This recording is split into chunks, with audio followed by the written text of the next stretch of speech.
Hi, Miss Lewis. How are you today? I'm fine. How are you? Good. So my name is India, and I'm going to be your occupational therapist today. Have you had occupational therapy before? Yes.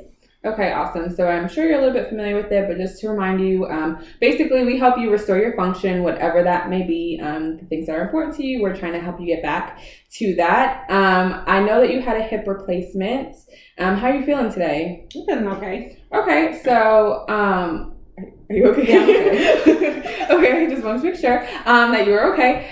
So there are just some things that I want you to know, like about your hip surgery and some things like that that I'm going to fill you in on. So the role of occupational therapy when you do have a hip replacement, we're trying to regain your ADLs. So your ADLs are your activities of daily living, washing, bathing, dressing, brushing your teeth, things like that. So with your hip, you can't really stand on it. So we're trying to get you back, find new ways for you to be able to complete those things so that way you can go home, be as independent as possible, given the circumstances of your hip.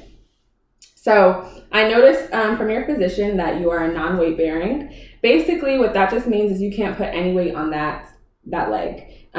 So in the things that I'll be teaching you as far as your ADLs, we need to make sure that that leg is elevated and that you're not putting any of your weight on it. Your weight bearing status will change, but that comes from your physician. So right now you're non-weight bearing, you can go up to toe touch weight bearing, then partial weight bearing, and then eventually you'll be full weight bearing, but that all comes from the physician. That's not up to me, not up to physical therapy, and it's not up to you. So it comes from the physician. So like I said, part of occupational therapy with your hip surgery is just getting your ADLs back, bathing, dressing. So I'm just going to show you a few things that are going to help you to be able to do these things. So this is your hip kit.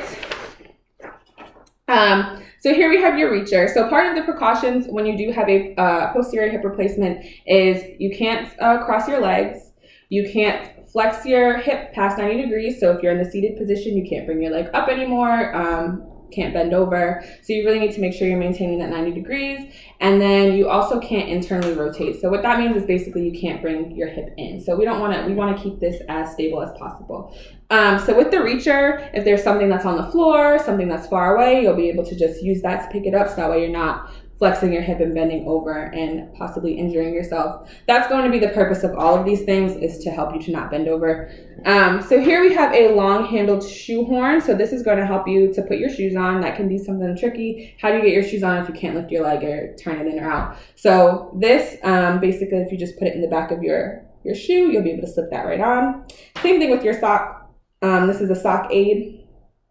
You put the sock around it, and you're just going to drop it on the floor and wiggle your foot in and pull it up. That sock will be on. So here we have a dressing stick. So for your lower body dressing to get those pants on, you can either use a dressing stick or you can use the reacher. They both kind of work the same, but you want to get the hooks on your belt loop or through the pants. Get your legs through so that way you don't have to bend over and you can just use that to pull it up. Then we have a long-handled sponge. So this is just to help you wash the lower extremity, wash those legs, wash your feet without having to bend over. So you can get your back with it too if you need, but really it's we're concerned about your lower extremity. Do you have any questions about any of these? No? Awesome. So here at our facility, we're going to be seeing you 3 times a week for 30 minutes each session, and you should be home within the next month or so, okay? Okay. Awesome. Thank you so much. Thank you.